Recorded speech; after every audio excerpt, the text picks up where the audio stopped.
عبید اللہ ابن حر جعفی کے ساتھ گفتگو۔ حسین ابن علی علیہ السلام بنی مقاتل لامی مقام پر ٹھہرے ہوئے تھے۔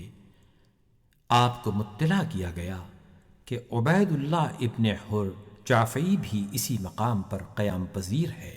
امام علیہ السلام نے عبید اللہ کو مخاطب کر کے فرمایا: اے ابن حر، تمہارے شہر کوفہ کے لوگوں نے مجھے خطوط لکھے کہ ان سب نے مل کر میری مدد اور نصرت کا عہد کیا ہے اور مجھ سے درخواست کی کہ میں ان کے شہر میں آ جاؤں۔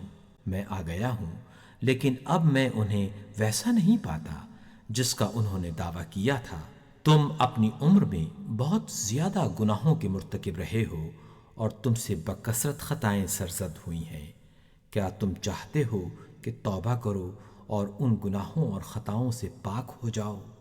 عبید اللہ نے پوچھا: میں کس طرح توبہ کروں؟ امام علیہ السلام نے فرمایا: اپنے نبی کے نواسے کی مدد کر کے اور اس کے ہمراہ دشمنوں سے جنگ کر کے۔ عبید اللہ نے کہا: خدا کی قسم مجھے یقین ہے کہ جو کوئی آپ کے حکم کی تعمیل کرے گا وہ ابدی سعادت اور فلاح پائے گا، لیکن میرا خیال ہے کہ میری مدد سے آپ کو کوئی فائدہ نہیں پہنچے گا، کیونکہ کوفے میں مجھے کوئی ایک ایسا شخص بھی نظر نہیں آیا ہے جو آپ کی مدد اور نصرت کا پختہ ارادہ رکھتا ہو۔ آپ کو قسم دے کر کہتا ہوں کہ مجھے اس کام سے معاف رکھیے، کیونکہ مجھے موت سے سخت خوف آتا ہے۔ البتہ میرا یہ معروف گھوڑا ملحقہ آپ کے لیے حاضر ہے۔ یہ ایسا گھوڑا ہے کہ آج تک جب بھی میں نے اس پر سوار ہو کر کسی کا تعاقب کیا ہے تو لازماً اسے جا پکڑا ہے، اور اگر میں اس گھوڑے پر سوار ہوں اور کسی دشمن نے میرا تعاقب کیا ہے تو وہ میرے قریب بھی نہیں پہنچ پایا ہے۔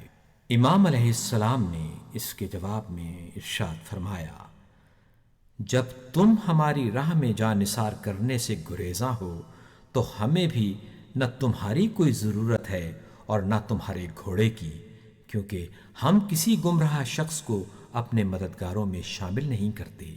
یہ کہنے کے بعد مزید ارشاد فرمایا: جس طرح تم نے مجھے نصیحت کی ہے میں بھی تمہیں ایک نصیحت کرتا ہوں، اور وہ یہ ہے کہ اس جگہ سے جتنا دور جا سکتے ہو دور چلے جاؤ، تاکہ نہ ہماری صدائے استغاثہ تم تک پہنچے اور نہ ہماری جنگ کو دیکھ پاؤ، کیونکہ خدا کی قسم اگر کوئی ہماری صدائے استغاثہ کو سنے اور ہماری مدد کو نہ پہنچے تو خدا اسے آتش جہنم میں جگا دے گا۔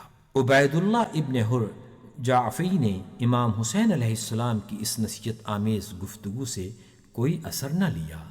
امام علیہ السلام کے لشکر میں شامل نہیں ہوا، لیکن عمر بھر اس پر اپنی شرمندگی اور ندامت کا اظہار کرتا رہا، اور اس عظیم سعادت سے محروم رہ جانے پر کف افسوس ملتا رہا، اور خود کو سرزنش اور ملامت کرتے ہوئے جو اشعار پڑھتا تھا اس سے اس کی دلی کیفیت کا اندازہ لگایا جا سکتا ہے۔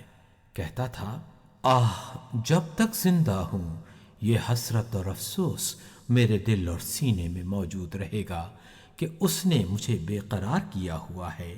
جب وہ وقت یاد کرتا ہوں کہ حسین نے دشمنوں اور ظالموں کے مقابلے کے لیے مجھ جیسے شخص سے مدد چاہی، جب حسین چاہتے تھے کہ گمراہوں اور منافقوں کے خلاف میں ان کی مدد کروں، کاش اگر میں اس دن اپنی جان کے ذریعے ان کی مدد اور نصرت کرتا تو قیامت میں عظیم درجات پا لیتا۔